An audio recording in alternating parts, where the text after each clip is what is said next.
We are told there is closure, that loss and grief ultimately lead to acceptance. But closure can be complicated.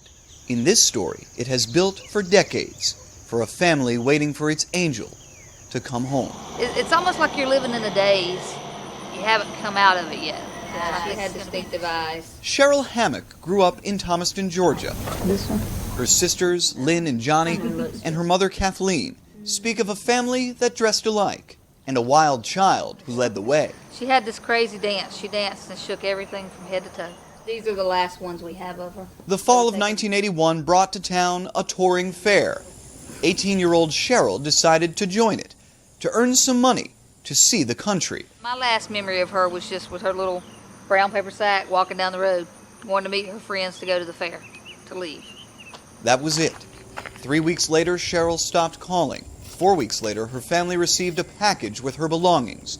No word, not for days, weeks, months, years. Their cases resembled hers. I would call in, and those leads would never go anywhere.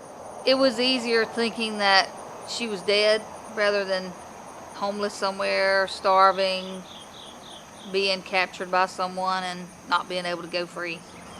It was the easiest way of getting through life. Cheryl's family lived in limbo for 37 years.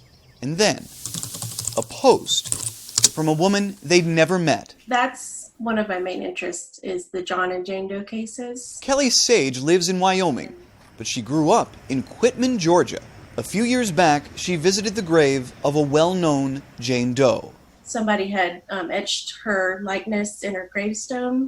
In Quitman, the story is lore. A body found near a highway, stabbed and strangled.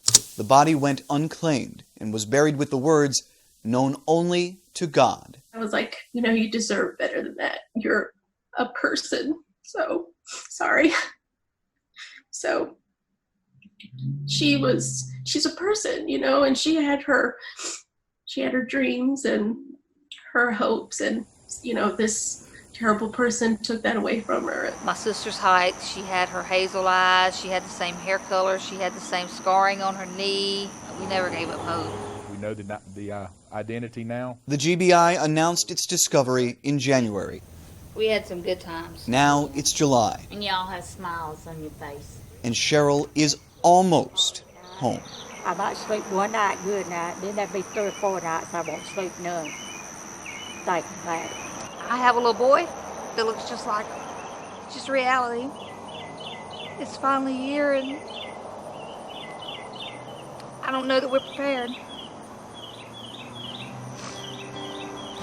One more day, one more time.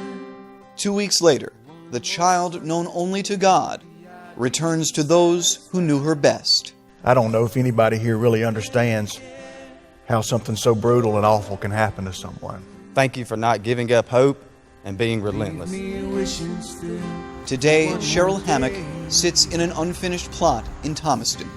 A family's angel, at last, coming home. Does it feel like there's closure now? Not really.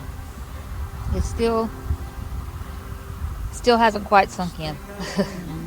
It took almost 40 years to get here. I don't know how many it'll take to get past this.